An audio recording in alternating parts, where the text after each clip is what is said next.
नमस्कार बच्चों, मैं विजय कुमार शर्मा राजकीय इंटर कॉलेज मथुरा से। तो बच्चों, हम 11वीं क्लास की भौतिक विज्ञान के अंतर्गत यूनिट 3 यानी गति के नियम के अंतर्गत आज हम जानेंगे वृत्तीय गति। यानी वृत्तीय गति क्या होती है।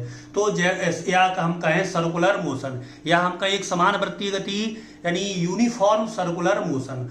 तो सर्कुलर मोशन इसके नाम से स्पष्ट है कि अगर कोई गति कैसे हो, एक वृत्ताकार पथ में हो, तो इस प्रकार की गति को हम यानी वृत्तीय गति कहते हैं। वृत्ताकार पथ में हो, या हम इसको ऐसे भी कह सकते हैं कि अगर कोई गति इस तरह से हो, कोई फिक्स्ड पॉइंट हो, ये मान लो फिक्स्ड पॉइंट है ओ, इसके इस प्रकार गति हो कि इस फिक्स्ड पॉइंट से हमेशा दूरी इसकी कैसी रहे, बराबर रहे।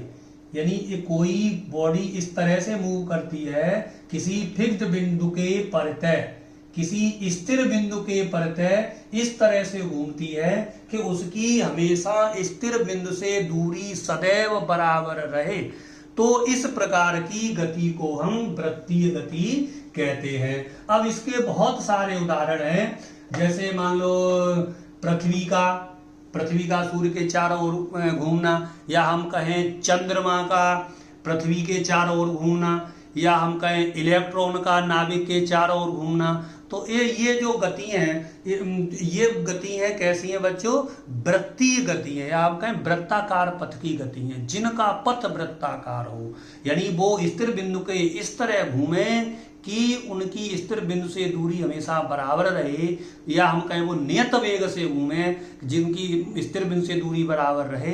तो इस प्रकार की गति को हम वृत्तीय गति कहते हैं। अब वृत्तीय गति के अंतर्गत अगर मान लीजिए कोई बॉडी या हम कोई कण इस तरह से घूम रहा है, जैसे मान लीजिए ये कोई बॉडी वृत्ताकार पथ में गति कर रही है, जैसे मैंने ये दिखा रखा है। अगर मान लीजिए ये वृत्ताकार पथ में गति कर रहा है, तो थोड़ी देर हम ये मान लीजिए ये जो बॉडी घूम रही है, मान लीजिए एंटी क्लॉकवाइज घूम रही है, और इसकी जो प्रारंभिक स्थिति है, यानी प्रारंभिक स्थिति यहाँ जैसे फिक्स्ड पॉइंट है हमारा O, और प्रारंभिक स्थिति ये मैंने कर दी A, यानी ये जो है हमारा समय है t बराबर, यानी t बराबर 0 सेकंड पर इसकी गति क्या है, मान लीजिए O है।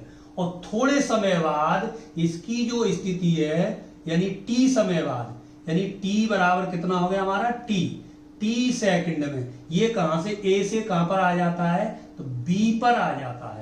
थोड़े समय बाद, यानी ये यहां था और t बराबर 0 यहां से इसकी गति प्रारंभ हुई और t समय बाद यहां पर आ गई। तो इसका जो इसके फिक्स बिंदु से जो कोण बना, इसको बोलते हैं हम कोणीय विस्थापन।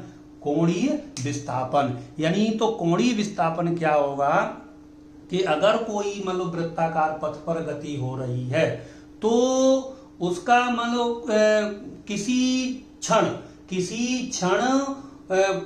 उसकी प्रारंभिक स्थिति के सापेक्ष जो कोण बनता है, उस क्षण वो उसका कोणीय विस्थापन कहलाता है। और कोणीय विस्थापन को हम यहां मैं लिख देता हूं, कोणीय विस्थापन कोणीय विस्थापन को हम व्यक्त करते हैं डेल्टा थीटा। तो कोणीय विस्थापन निकालें, तो कोणीय विस्थापन देखिए यहां से यहां, अगर इसको हम मान लें, ये क्या है, मान लीजिए डेल्टा एस, तो ये मान लीजिए कोण है। तो आपने एक फॉर्मूला पढ़ा होगा, कोण बराबर क्या होता है, अगर ये कोण निकालें तो होता है चाप बटे त्रिज्या। तो चाप मान लीजिए ये कितना हो गया, इस कोण को अगर मैं कह दूं कितना, डेल्टा थीटा, तो चाप हो गया मान लीजिए चाप बटे त्रिज्या। तो चाप इसका ये ए भी हो गया, तो चाप हो गया मान लीजिए कितना, डेल्टा एस, और त्रिज्या मान लीजिए इसकी मान लू ओ ए, ये होगी मान लो आर, ये होगी मान लो आर। तो चाप बटे त्रिज्या यानी डेल्टा एस अपॉन आर, और ये हो गया हमारा कोणीय विस्थापन डेल्टा थीटा। तो कोणीय विस्थापन का ये फॉर्मूला आ गया, डेल्टा थीटा बराबर डेल्टा एस अपॉन आर। तो ये अच्छा, अब इसका मात्रक भी हम समझ लेते हैं। तो इसका मात्रक बच्चों क्या हो जाएगा, मात्रक होगा इसका रेडियन,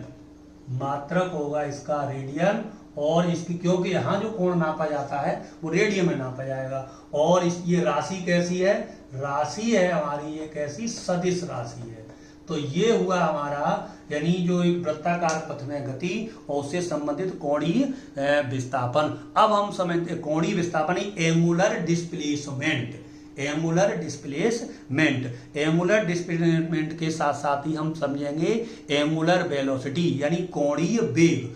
तो इसी तरह अगर हम कोणीय विस्थापन समझ गए हैं तो कोणीय वेग क्या होगा, जो हमारा यानी कोणीय विस्थापन है, कोणीय विस्थापन और समय, कोणीय विस्थापन का जो समय अंतराल है उसके अनुपात को हम बोलेंगे कोणीय वेग। और कोणीय वेग को हम व्यक्त करते हैं ओमेगा से। कोणीय विस्थापन में परिवर्तन की दर, कोणीय विस्थापन में परिवर्तन की दर को कोणीय वेग कहते हैं, अथवा हम इस तरह से भी कह सकते हैं यानी कोणीय विस्थापन तथा उसमें जो लगा समय के अनुपात को कोणीय वेग कहते हैं। तो इसको भी हम थोड़ा सा लिख लेते हैं, यानी कोणीय वेग। देखिए कोणीय वेग,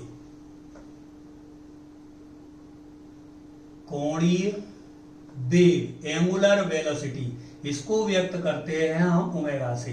तो कोणीय विस्थापन में परिवर्तन की दर, तो इसका जो फॉर्मूला होगा कोणीय यानी यहां होगा कोणीय विस्थापन, कोणीय विस्थापन, कोणीय विस्थापन अपॉन समय, समय अंतराल, समय अंतराल, समय अंतराल। तो कोणीय विस्थापन हो गया हमारा कितना, डेल्टा थीटा, और समय अंतराल हो गया डेल्टा टी।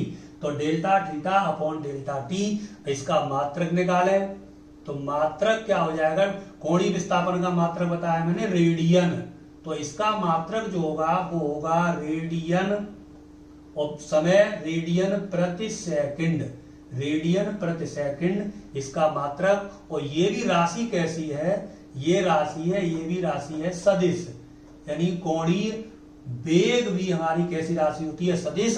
इसकी जो दिशा हम ज्ञात करते हैं वो दक्षिणाहस्त के अंगूठे के नियम के अनुसार ज्ञात करते हैं। अब यहां पर कुछ और कोणीय विस्थापन ओमेगा का ये फॉर्मूला आ गया, ओमेगा बराबर delta theta upon delta T. अगर मान लीजिए पूरा एक चक्कर लगा दिया जाए, पूरा एक चक्कर कहां से कहां तक, मतलब यहां से पूरा एक चक्कर लगा तो यहां तक आधा चक्कर हो गया पाई, और पूरा चक्कर कितना हो जाएगा 2 पाई। और पूरे एक चक्कर में एक यहां लिख देता हूं, एक चक्कर में लगा समय, समय कितना हो डेल्टा, समय हो सॉरी टी, इसको हम परिक्रमण काल भी कहते हैं। पूरे एक चक्कर में लगा समय टी हो तो कोणीय वेग, तो कोणीय